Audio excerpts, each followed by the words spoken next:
여러분 안녕하십니까? 광주 MBC 뉴스투데이 시작합니다. 먼저 오늘의 주요 뉴스입니다. 사회적 거리두기 2단계 조치가 앞으로 3주 동안 계속 유지됩니다. 다만 자영업자 피해를 줄이기 위해 일부 규제는 완화됩니다. 영암의 한 오리농장에서 고병원성 조류 인플루엔자가 발생하면서 전남 지역 가금류 농가에 일시 이동 중지 명령이 내려졌습니다. 광주 장록습지가 국가습지로 지정됐습니다. 장록습지는 국내 하천습지 5곳 가운데 도심에 위치한 첫 번째 사례입니다. 기아차 노조가 오늘 교섭이 결렬될 경우 내일부터 또다시 부분 파업에 들어가기로 했습니다.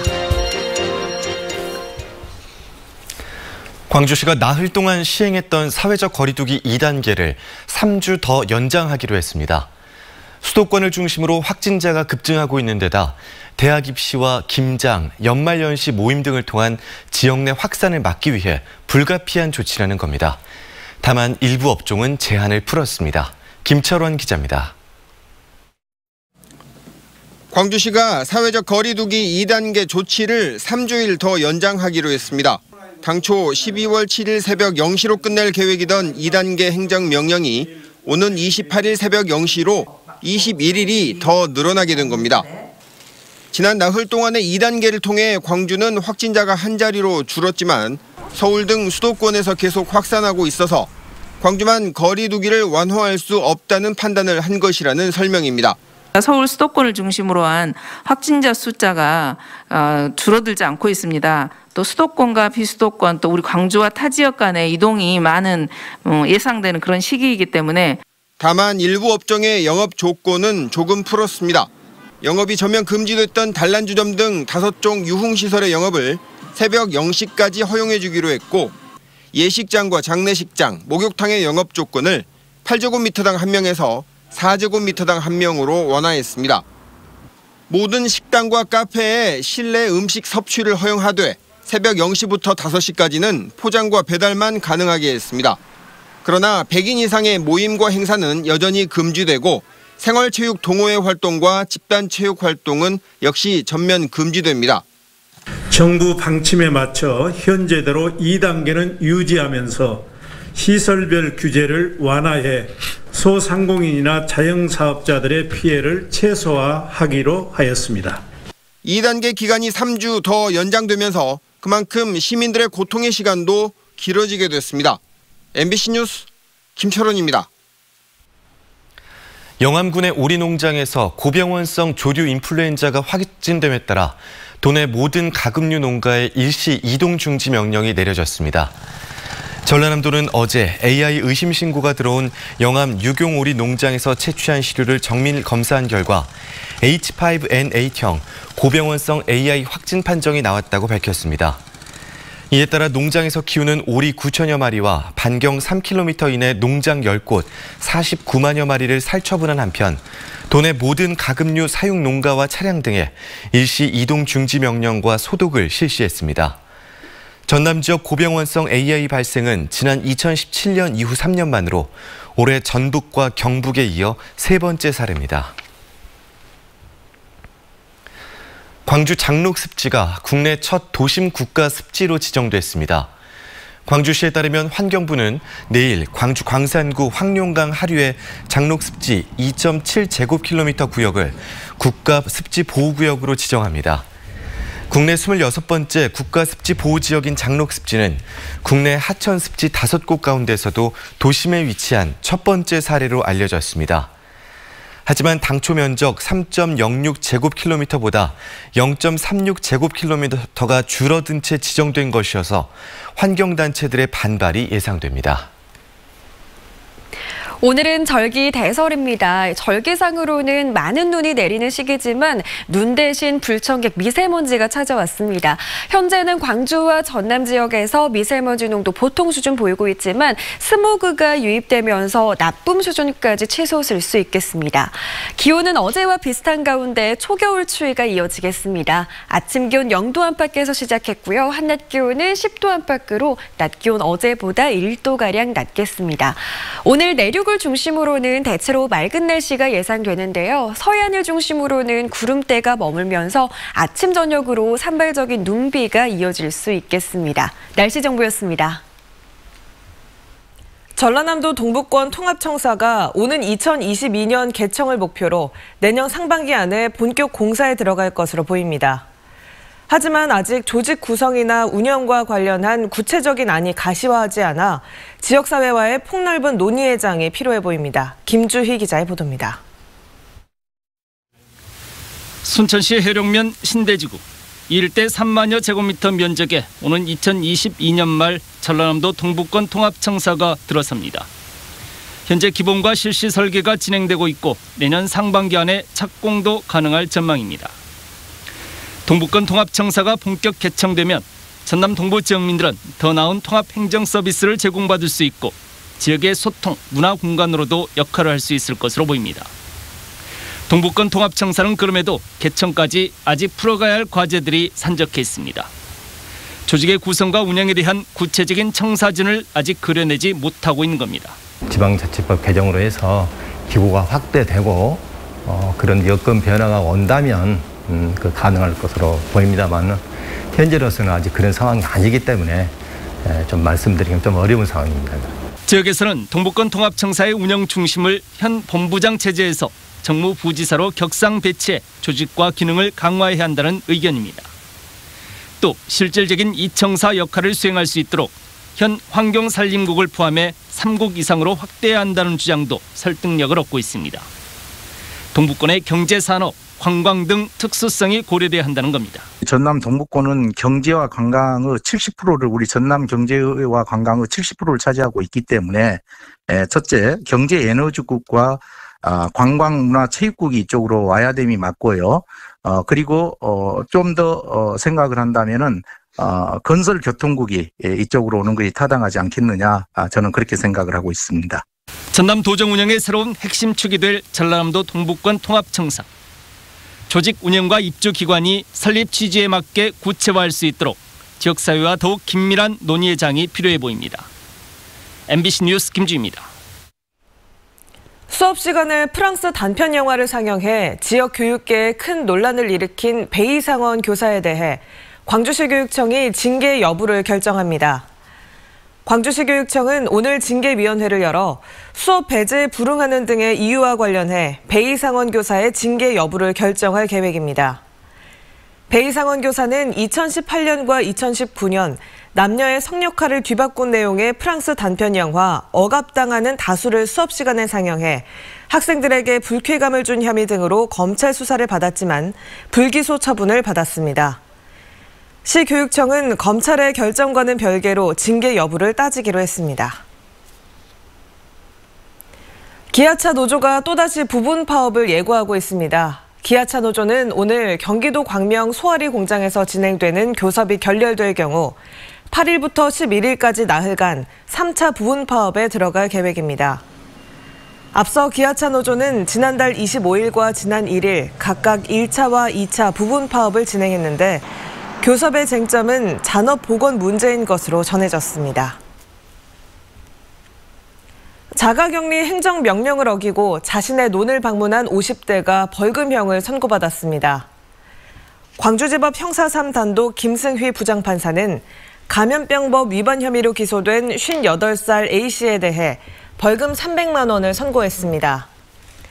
A씨는 지난 8월 모 식당에서 코로나 확진자와 접촉했다 자가격리 조치됐지만 태풍 예보를 접하고 자신의 논을 둘러보기 위해 집을 벗어났다 재판에 넘겨졌습니다.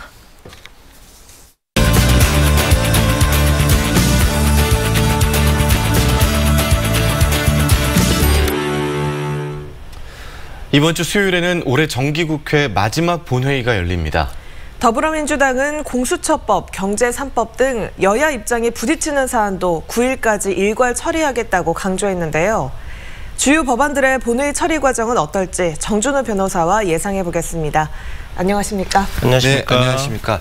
공수처법 개정안과 관련해서 여야 간의 입장차가 여전하더라고요. 주말 동안에도 합의가 안 됐고 지금 어떤 입장차가 있는 건가요? 예, 야당인 국민의힘은 휴일인 어제도 의원총회를 소집할 정도로 관심이 높고 꽤 중요한 사안으로 보는 것 같습니다. 반면에 여당은 오늘 법사위를 소집을 해서 공수처법을 처리를 하겠다라고 하는 입장인데요. 문제는 그 야당의 피도권입니다. 이미 공수처장 추천위원회가 한 차례 소집이 됐다가 공수처장 추천을 못하고 지금 마무리된 예가 있기 때문에 이번에는 완전히 그 공수처장을 추천하기 위한 그 여당의 지금 움직임이 거셉니다. 네, 여당은 야당 없는 단독 법안 처리도 염두에 두고 있는 것 같은데요. 왜 이렇게 속도를 내는 건가요? 예, 두 가지로 말씀을 드릴 수가 있는데요. 첫 번째는 내년은 서울과 부산의 그 시장 선거, 보궐선거가 열리는데요. 이 선거에서 만약에 여당이 패배를 하게 된다라고 하면은 내년 가을에 입법을 할 수 있는 동력이 많이 사라지게 됩니다. 그리고 두 번째는 역사적인 경험인데요.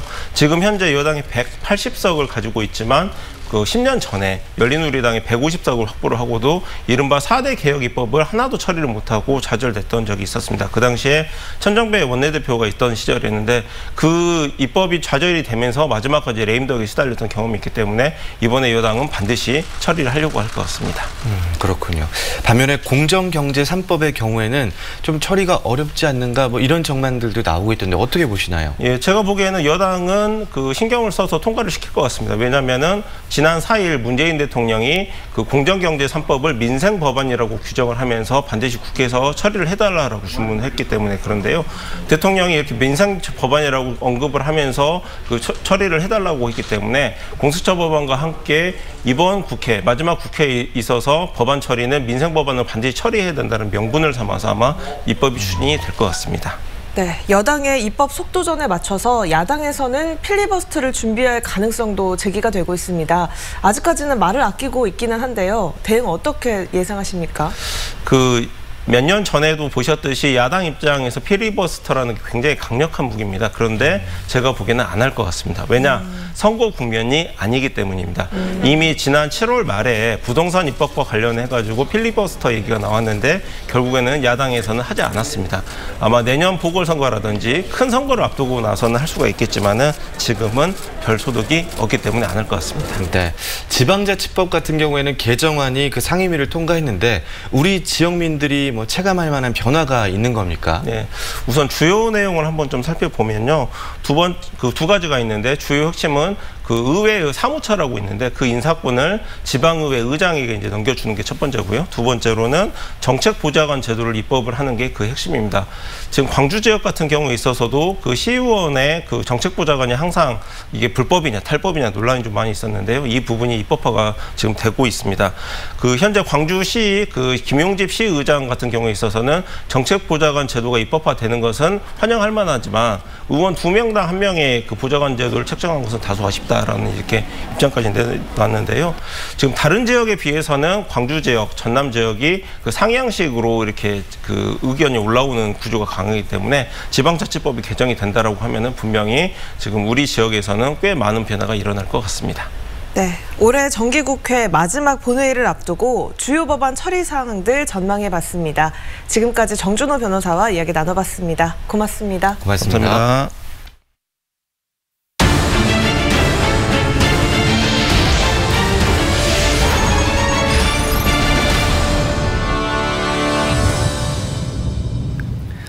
목포 사막도 옛 석탄부두 부지에 국제 규모의 행사 유치가 가능한 컨벤션 센터와 호텔 등 최고급 휴양시설이 추진됩니다. 민간 정보 공모를 통해 목포에 새로운 랜드마크를 만들겠다는 계획입니다. 박영훈 기자입니다. 목포 사막도의 옛 석탄부두입니다. 지난 1985년 만들어졌지만 물량 감소와 사막도 복원화 등의 영향으로 올 연말이면 기능이 공식 폐쇄됩니다. 이쪽에 어차피 이게 사막도 같이 이렇게 공원을 조성을 했으니까 같은 취지에 이렇게 다른 시설들이 들어오면 좋을 것 같다는 생각은 하죠. 목포시는 석탄부두 자리에 친수 공간과 최고급 휴양시설을 추진합니다.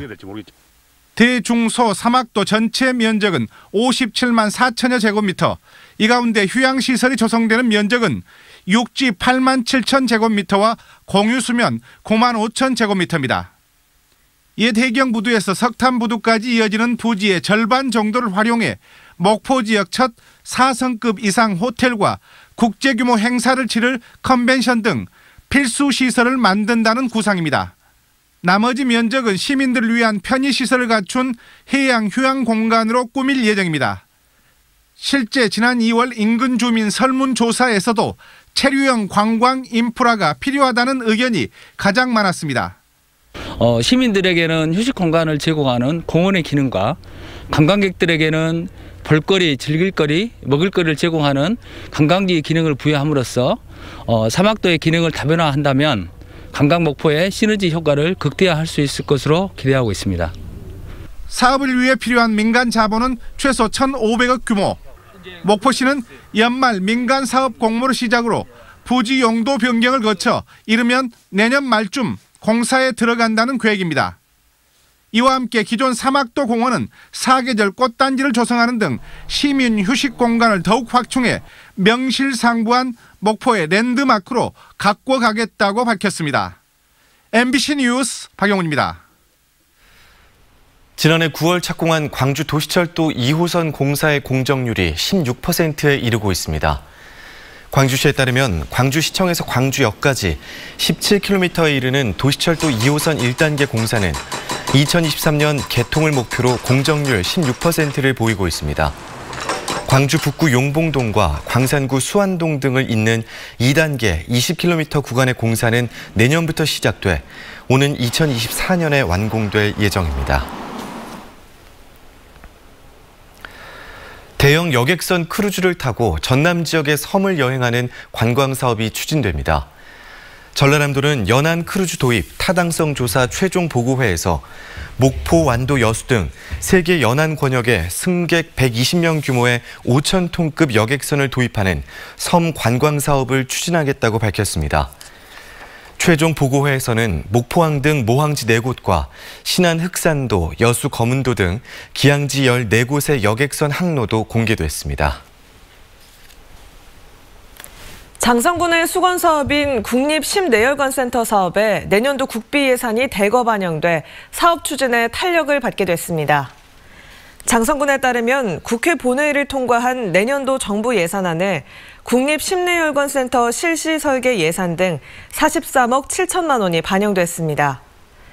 장성군은 2007년 사업을 추진한 이후 14년 만에 사업이 본궤도에 올랐다며 장성군 진원면과 남면 일대에 센터가 세워지면 국가 심내혈관 기초 연구 분야에서 중추적인 역할을 맡게 될 거라고 기대하고 있습니다.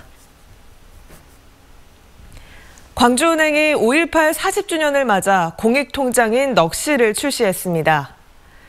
5.18 통장 넋시는 광주은행이 2021년 4월까지 통장을 판매한 수익금 일부를 내년 5월 18일 5.18 기념재단에 기부하는 공익통장입니다.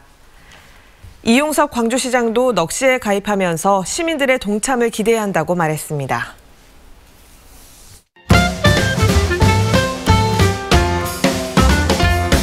수능을 치른 수험생들의 심리 검사와 상담을 지원하는 프로그램이 있어 눈여겨볼 만합니다. 청소년 상담복지센터에서는 심리 검사와 맞춤 상담을 통해 정서적인 지원을 하고 있는데요. 여성가족부가 운영하는 채널 1388을 통해서도 문자와 전화, 인터넷 상담이 가능합니다. 또 어려운 상황별로 구체적인 도움을 받을 수 있습니다. 설사를 유발하는 노로바이러스가 기승입니다. 광주시 보건환경연구원이 매주 지역 내 의료기관에 내원한 복통 환자들을 모니터링한 결과 11월 셋째 주부터 노로바이러스로 인한 환자 수가 크게 늘었다고 밝혔는데요. 연구원 측은 노로바이러스가 영하의 저온에서도 생존이 가능하다며 특히 겨울철 생굴, 조개 등을 먹을 때 주의해야 한다고 당부했습니다. 산업단지 내 문화 공간에서 예술과 기술이 조화된 미디어 아트를 선보입니다.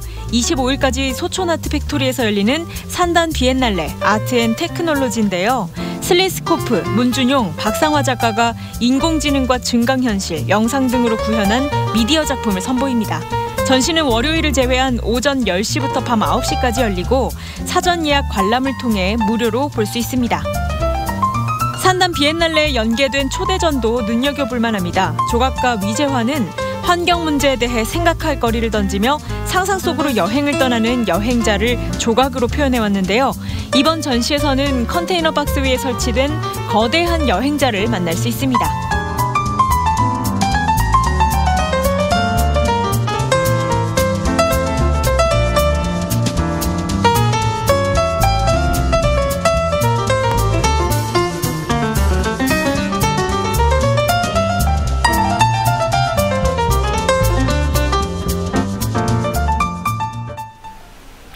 오늘은 절기 대설입니다. 절기상으로는 많은 눈이 오는 시기인데요. 눈 대신 미세먼지가 찾아왔습니다. 현재는 광주와 전남의 미세먼지 농도 보통 수준 보이고 있지만 스모그가 유입되면서 나쁨 수준까지 치솟을 수 있겠습니다. 오늘 황사용 마스크 꼭 챙기시고요. 호흡기 관리 잘 하셔야겠습니다. 기온은 어제와 비슷한 가운데 초겨울 추위가 이어지겠습니다. 광주의 아침 기온 0도 안팎으로 시작했고요. 한낮 기온 10도 안팎으로 낮 기온은 어제보다 1도가량 더 낮겠습니다. 오늘 내륙을 중심으로는 대체로 맑은 날씨가 예상되는데요. 서해안을 중심으로는 구름대가 머물면서 아침 저녁으로 산발적인 눈비가 이어질 수 있겠습니다. 반면 전남 동부 지역은 대기가 무척 건조합니다. 벌써 일주일째 건조특보가 이어지고 있습니다. 각종 화재 사고에도 계속해서 주의하셔야겠습니다. 대체로 맑은 날씨 이어지고 있는 가운데 광주는 0도 안팎의 기온 보이고 있는데요. 전남 대부분 지역에서는 영하권의 날씨로 시작하고 있습니다. 목포에서는 2.8도의 기온으로 시작해 한낮 기온 10도로 광주와 비슷하겠습니다. 곡성에서는 영하 3도 안팎, 구례는 영하 2도 안팎의 기온으로 출발하고 있습니다. 바다의 물결은 전해상에서 최고 1.5m로 일겠습니다. 다가오는 일요일에는 눈비 소식이 들어 있습니다. 날씨 정보였습니다. 이상으로 광주 MBC 뉴스투데이를 마칩니다. 함께해 주신 여러분 고맙습니다.